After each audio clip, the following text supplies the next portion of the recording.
La Zarbiya Arbatiya, un patrimoine de savoir-faire et d'élégance ancestrale.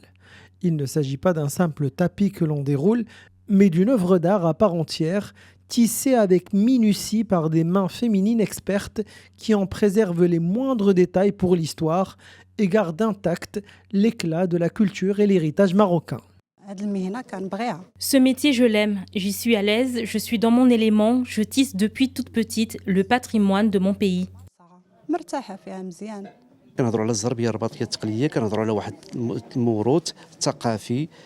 Lorsqu'on parle de la Zarbiya Arbatiya traditionnelle, nous parlons d'un héritage culturel matériel et immatériel. Notre tapis est le miroir de notre culture marocaine ancestrale. Les motifs qu'il comporte représentent un héritage très ancien et une authenticité unique. Franchement, nous ne pouvons qu'être fiers de notre tapis qui représente aussi notre identité marocaine. Nous, artisans et tisseurs, nous avons beaucoup de chance de faire partie de ceux qui font tout leur possible pour préserver cet héritage. Notre fierté n'a pas d'égal, surtout lorsque nous exposons notre tapis à l'international où il est très prisé par les étrangers qui lui donnent une valeur inestimable.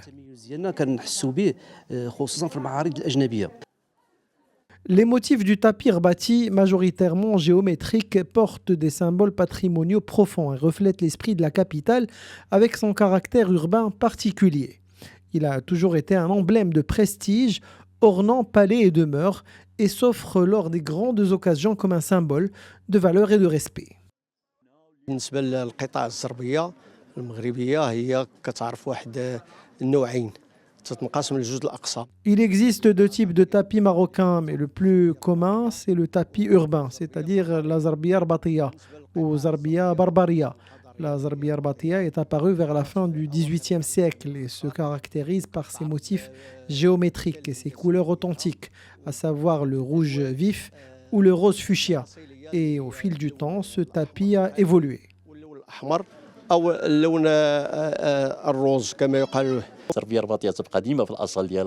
Le tapis rbati gardera toujours son authenticité.